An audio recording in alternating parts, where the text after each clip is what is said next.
Welcome to the show. Welcome to Your Thought Life podcast. I am your host, Michael Anderson. Today, we're diving into the psychology of discipline. This is one of those areas that is near and dear to my heart. I want to give a huge shout out to United States Army for helping me to hone this specific skill and to build this specific muscle. I wonder if you knew that only about 8% of people actually achieve their New Year's resolution. And that's a pretty sobering statistic, isn't it?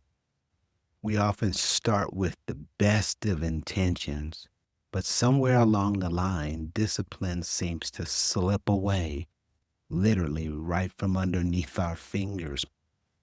Today, we're going to explore the psychology behind discipline, why it's so tough to maintain, and more importantly, how to cultivate it in your own lives. The science of self control is a major component of discipline. Discipline isn't just about willpower, it's a misnomer. It's deeply rooted in our brain's functions. According to the American Psychology Association, self control is like a muscle. The more you use it, the stronger it gets. But just like any muscle, it can be fatigued if you overwork it. This is why understanding the science behind self control is crucial. Permission to share something with you that is what I feel root cause or root cause analysis. And that is childhood experiences significantly shape the development of self discipline. Note that we added self to discipline. And positive parenting practices, including consistent rules, routines, and emotional support, help children learn to regulate their behavior and manage impulses, which leads to better self control later in life.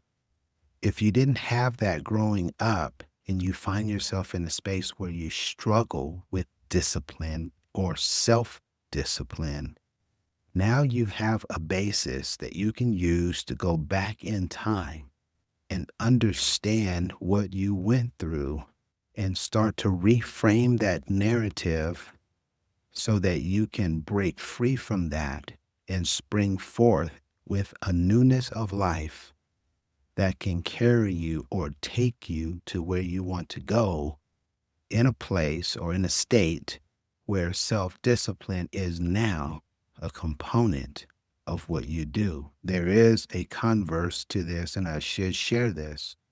If you didn't have the parental support and all of those other consistency components that we just made mention of, such as neglect or emotional stability or even harsh parenting, these have been shown by science to hinder the development of self-discipline, which impacts your ability to manage your emotions and your impulses.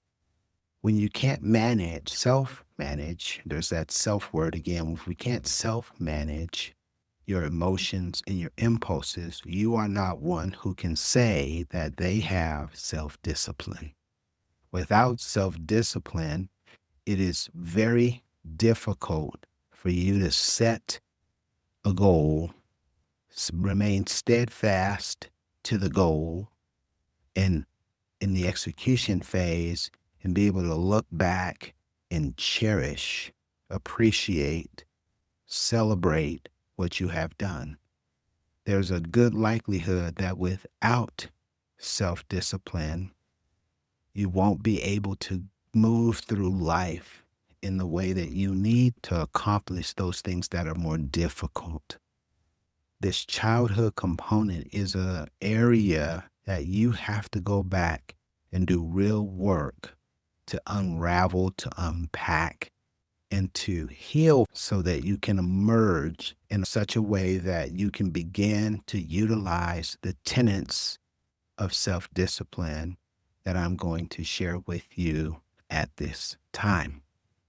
Here's some action steps that I want you to consider I believe that will critically change your disposition and get you in a state with practice where you can come out of the former and again begin to behave differently because you've made a meaningful change. Number one, it starts small. There's this notion that we need to make sweeping changes incredibly fast, and that's not the way the brain works, and that's not the way you work. So don't try to overhaul the entirety of you in one day, overnight. I'm going to start tomorrow. That's fine, but understand that that's going to be a small, measurable step. So pick one area where you want to improve your discipline. Maybe it's something as simple as walking 30 minutes a day or spending 15 minutes reading self-development books.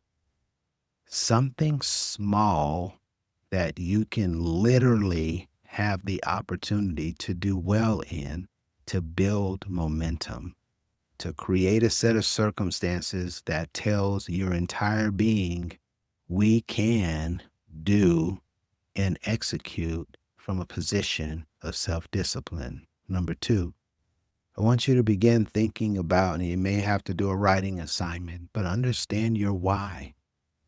Simon Sinek said, people don't buy what you do, they buy why you do it. So you need to connect your goals to some core values. What is it that is so important about the achievement of this dream, goal, or aspiration? And look deep within to find out and to document why that is so important that you must execute. And you can use this as a fallback mechanism. So if you see yourself drifting into the former state or into the familiar, you can bring these why statements, this documentation that you've written, to the forefront and gain from it the clarity that you need to move forward with your why and with the actual things that you need to do to be successful in that endeavor. When you're clear on your why, when you're clear on why something matters to you, discipline becomes much, much easier. Number three, I want you to consider creating routines. All of these actionable steps require practice.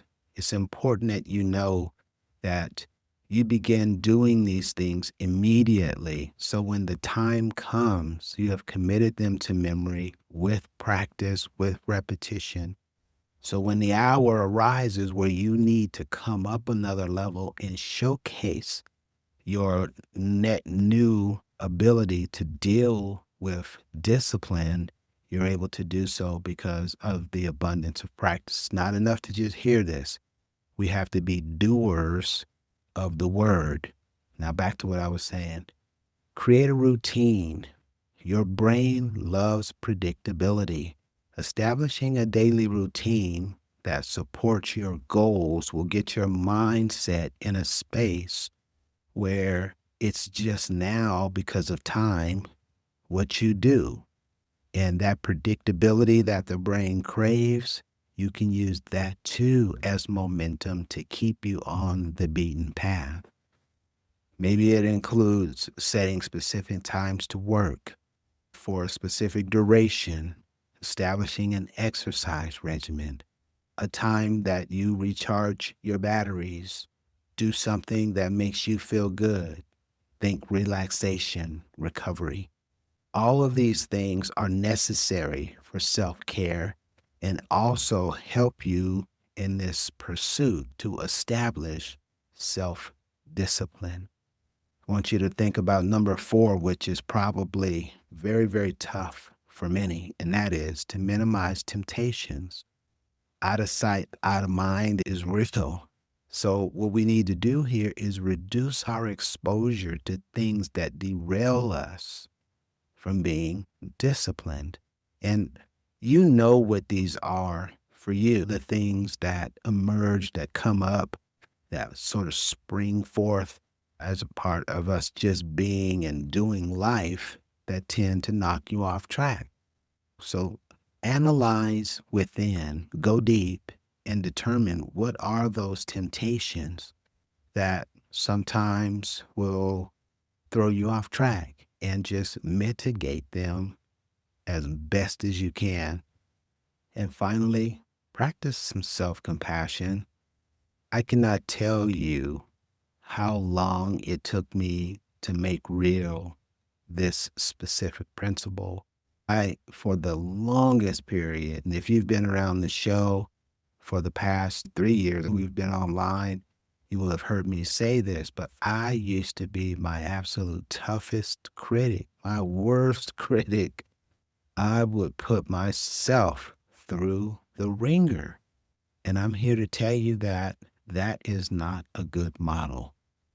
Everyone slips up from time to time. No one is so awesome that they hit the mark every single time. Doing life from a position like this, where there is no self compassion, where you are your toughest critic, it's a constant beat down that you don't need. You've got enough things going on in the environments that you're doing life in to provide those circumstances for you. No need for you to provide them yourself. So instead of beating yourself up, acknowledge the mistake, learn from it, and move on. No beat downs, no beat ups, no ruminating for hours and days on how you coulda, shoulda, woulda, and coulda. We don't do that. As Brené Brown says, self compassion is key, because when you're able to be gentle with yourself in the midst of shame, you're much more likely to reach out, connect, and get support.